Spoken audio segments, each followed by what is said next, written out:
આરોપીએ યુકેમાં મંગેતરની હત્યા કરી અને હવે સજા ફટકારવામાં આવશે ગુજરાતના સુરતમાં. છે ને અજીબ કિસ્સો, કારણ કે પહેલીવાર એવું બન્યું છે કે ભારતમાં આ જે આરોપી છે તેને ટ્રાન્સફર કરવામાં આવ્યો છે યુકેથી. શું છે સમગ્ર ઘટના અને કેવી રીતે બ્રિટનમાં આ મંગેતરની હત્યા કરવામાં આવી હતી ને તે બાદ તે વ્યક્તિને કેવી રીતે ભારત લાવવામાં આવ્યો હતો, દરેક વાત કરીશું આ વિડીયોમાં. નમસ્કાર, નિર્ભય ન્યૂઝ સાથે હું હંસિની. બ્રિટનથી આરોપીને ટ્રાન્સફર કરવાની પહેલી ઘટના ગુજરાતમાં બની છે. મૂળ સુરતનો વતની અને બ્રિટનમાં પોતાની મંગેતરને ચાકુના આડેધડ ઘા ઝીકીને તેની હત્યા કરનાર આરોપીને યુકે પોલીસ દ્વારા ભારત ટ્રાન્સફર કરવામાં આવ્યો છે. યુકે સરકારની સાથે ભારતની વાત અનુસાર આરોપીને ટ્રાન્સફર કરવામાં આવ્યો છે. આટલું જ નહીં, ઘટના અંગેની વિગત મુજબ જો વાત કરવામાં આવે કે જીગુ કુમાર સોરઠી નામનો યુવાન બ્રિટનમાં રહેતો હતો. ત્યાં તેની સગાઈ જે યુવતી સાથે થઈ હતી તે પણ 21 વર્ષીય યુવતી ભાવિની પણ તે જ યુવક સાથે રહેતી હતી. જોકે કોઈ મામલે તે બંને વચ્ચે બોલાચાલી થઈ હશે ને તે બાદ આ આરોપીએ 2020માં પોતાની મંગેતરને ચાકુના ઘા મારીને તેની હત્યા કરી નાખી હતી, એટલે કે તેને મોતને ઘાટ ઉતારી હતી.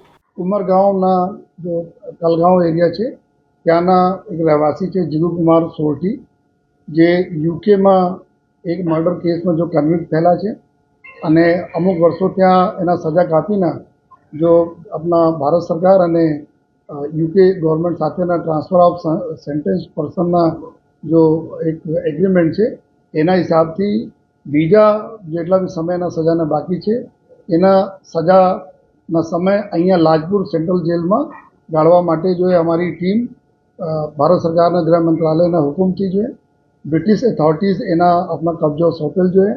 અને ગઈકાલે જો એસીપી હેડક્વાર્ટર મિસ્ટર રાણા અને એની પૂરી ટીમ એના કબજા લઈને ગઈકાલે લાજપુર જેલ સુરત ખાતે જોઈએ એના ત્યાં જો સોંપેલ જોઈએ અને બાકીની જો સજાઓ છે એના અહીંયા એના વ્યતીત કરવાના રહેશે. આરોપીના આપણા જાણવા મળેલા છે કે ખૂનના ગુનામાં આ આરોપી છે. જો આપણે ત્યાં જો મર્ડર લિસ્ટર યુકે ખાતે જો મર્ડર થયેલા હતા એના આરોપી છે.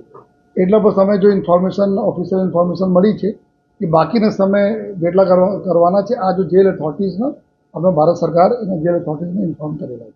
આ ઘટના એટલી ઘાતકી હતી કે કોર્ટના જજ પણ દ્રવી ઉઠ્યા હતા. જો કે આ ઘટના બની હતી જે તે સમયે, ત્યારે યુકેમાં આના વિરુદ્ધ ફરિયાદ નોંધવામાં આવી હતી. એટલા માટે જ તેના ઉપર તપાસ કરીને કામગીરી કરવામાં આવી હતી. યુકેની લેસ્ટર કોર્ટ દ્વારા આ હત્યાને અત્યંત ક્રૂર ગણીને આજીવન કેદની સજા ફટકારવામાં આવી હતી. હવે યુકેમાં એક કાયદો છે કે યુકેમાં આજીવન સજા એટલે કે 28 વર્ષની સજા ગણવામાં આવે છે.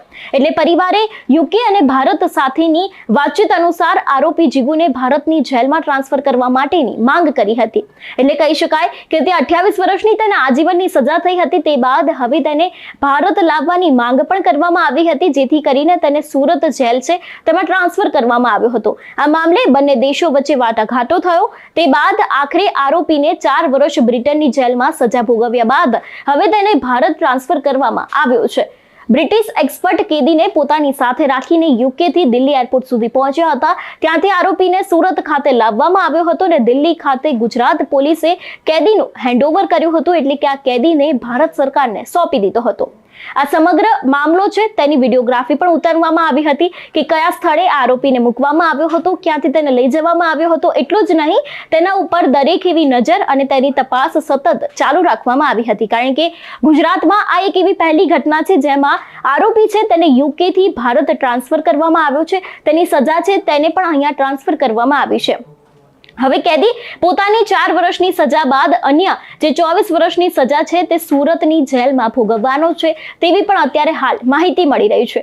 એટલે યુકેમાં તેને આ ઘટનાને અંજામ આપ્યો હતો. યુકેમાં તેને પોતાની મંગેતરને હત્યા કરી હતી. તે બાદ હવે ત્યાં ફરિયાદ નોંધાવી હતી અને ત્યાંના કોર્ટ દ્વારા તેને આજીવન કેદની એટલે કે 28 વર્ષની સજા ફટકારવામાં આવી હતી. તે બાદ 4 વર્ષ તેની યુકેમાં આ સજા ભોગવી હતી અને હવે બાકીના 24 વર્ષ છે તે આ સજા સુરતની લાજપુર જેલમાં જેલમાં છે તે ભોગવવાનો છે. જો કે આ સમગ્ર ઘટના બની તે સમય ત્યારે તેને ભારત ટ્રાન્સફર કરવામાં આવ્યો હતો. તે જે સમય હતો ત્યારે તેની સમગ્ર તપાસ, એટલું જ નહીં તે સમગ્ર વિવાદની વિડીયોગ્રાફી પણ ઉતારવામાં આવી હતી. એટલે કદાચ જો આરોપી ભાગવાની કોશિશ કરે અથવા તો આરોપી નાસી ભાગે તે માટે થઈને અત્યારે હાલ આજે દરેક કામગીરી છે તે કરવામાં આવી હતી. હવે આ બધાની વચ્ચે ગુજરાતમાં આ એક એવો કિસ્સો છે જેમાં પહેલી વખત કોઈ આરોપીની યુકે થી ભારત સજા માટે ટ્રાન્સફર કરવામાં આવ્યો હોય અને આ જ એક એવી પહેલી ઘટના છે જેમાં યુકેમાં મર્ડર થયું હતું, તેમ છતાં પણ તેની સજા હવે ભારતમાં ફટકારવામાં આવશે.